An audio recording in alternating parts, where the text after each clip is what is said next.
It's a real honor to be asked to speak at this organization. As Dr. Sue mentioned, I'm a patient at West Los Angeles VA. I've been there about 10 years now, and I'm one of those blue bloaters that he showed in his first slide of his presentation this morning, for those of you who saw it.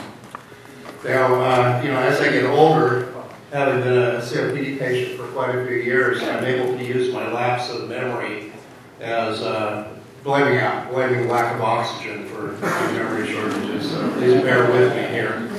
As you mentioned, I was a 2-pack-a-day smoker for about 44 years, and I started smoking at 14 years of age.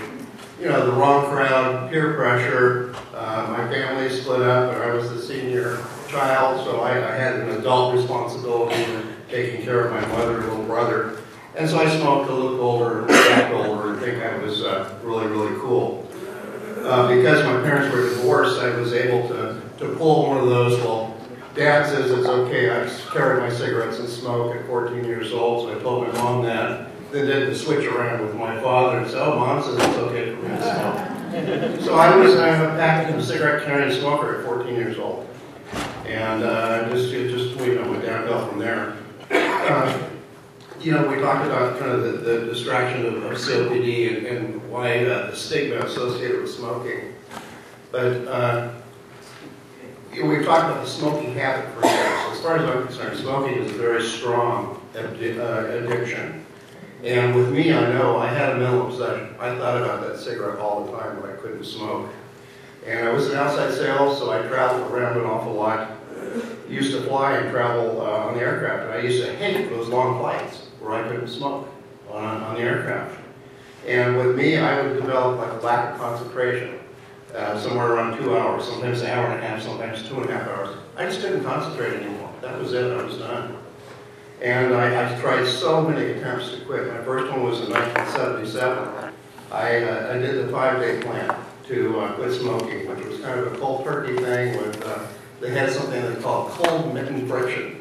You take cold showers and rub your skin and everything. That was supposed to distract your craving for a cigarette. I quit 1.5 years on that, but I went back again for whatever reason. I did smoke enders, and there they had you carry a little thing around your cigarette pack, and you recorded when you smoked so you could see what your triggers were. And then they had you cut your cigarettes down smaller to quit smoking. I quit on that for a while, went back. Hypnosis. I quit successfully on one-on-one hypnosis and started smoking again. I went back for another session and it didn't work. I've tried the gum, the patches, the Zyban, which is a bupropion medication. I actually went to a 12-step program called Nicotine Anonymous to quit smoking.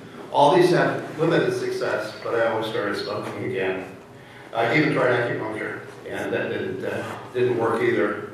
But what finally worked for me was a firm commitment that I am going to quit. I quit on New Year's Day in 2006. And I quit with a combination of the Zyban medication and the patches together.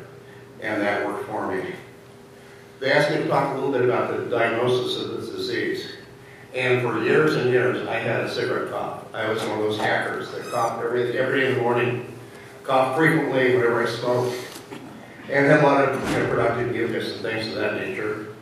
After my first time quitting, I became pretty interested in skiing. I became an avid skier. And I found that I had shortness of breath at altitude. And I couldn't keep up with my peers or even those who were older than me. My oxygen just wasn't there.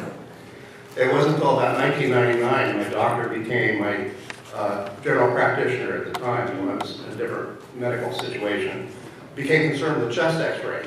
And he sent me out for an evaluation of a lung function test, pulmonary function test. And in 1999, I was diagnosed with COPD. They told me, of all things, to quit smoking. And, being a staunch smoker and a tough guy, I ignored their advice.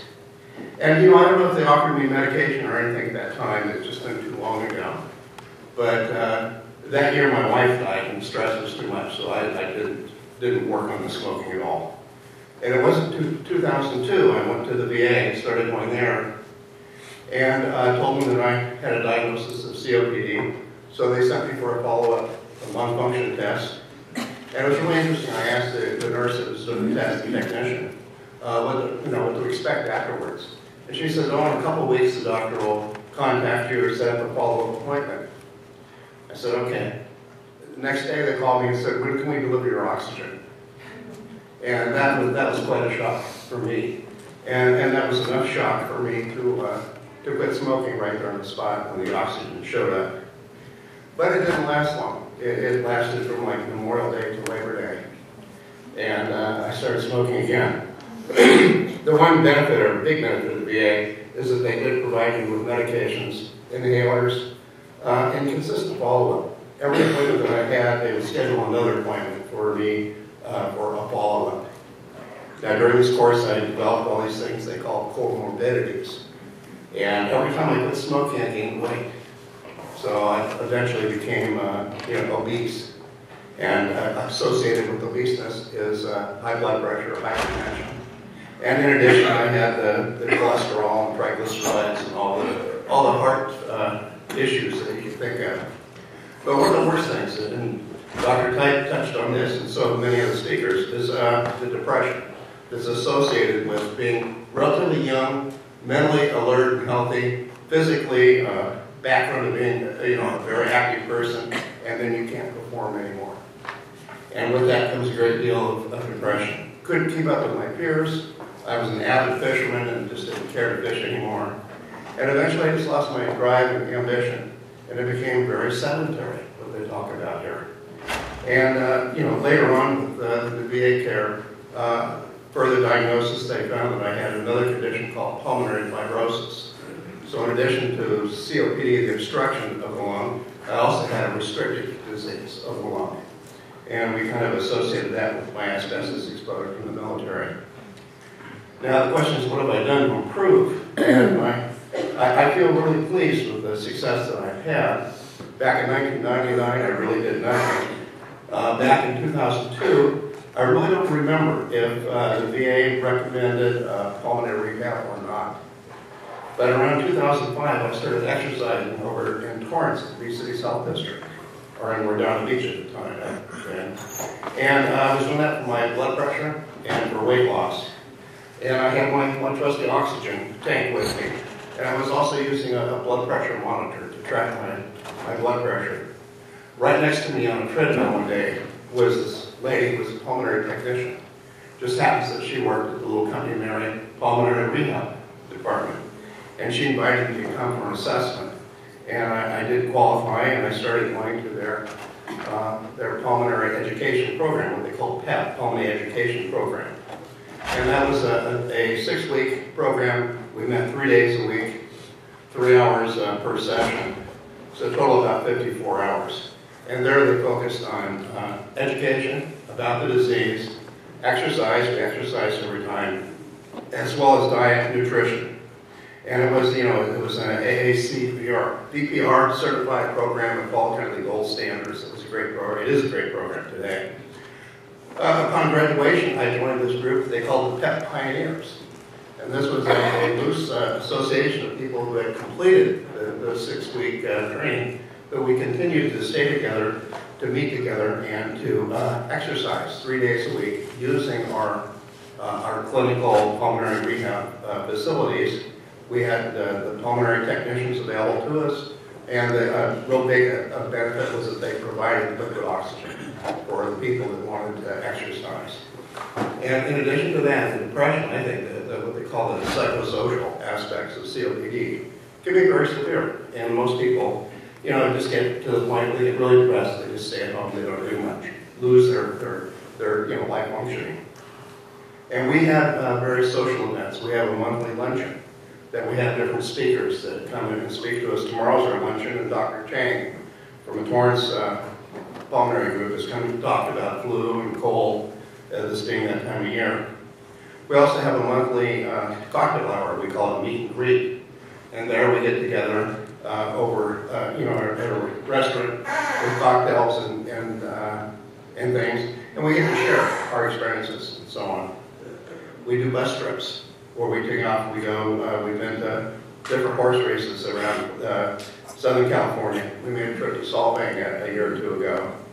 and also Palm Springs and places like that. And we're very active with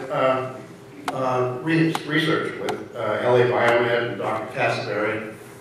Terry's here today. She's going to study with Dr. Cooper. Now, I've come to the end of my time. My personal experience, most recently, I've gotten very involved with the diet program, and I've lost over 20 pounds. But what I found is the significance, the importance of this exercise. And while we meet at PEP and we do it 3 days a week, I've increased my schedule. I'm exercising 5 or 6 days a week now. And the exercise has been really remarkable. The thing that's also important is I would not exercise at home. And so I had to have the social environment, this facility environment to come to. And the last aspect is the availability of oxygen. The people that suffer with this disease, and what I think Dr. Cooper, Dr. Pike talked about today, was the significance that oxygen plays on treating and addressing this disease. And so from an advocacy standpoint, we need to see the doctors referring people for spirometry. We need to see funding and availability for rehab programs, as well as for what I think is follow-on exercise. And we need better breathers clubs like the PEP Pioneers, where we can meet and socialize rather than just be sent home to exercise on our own.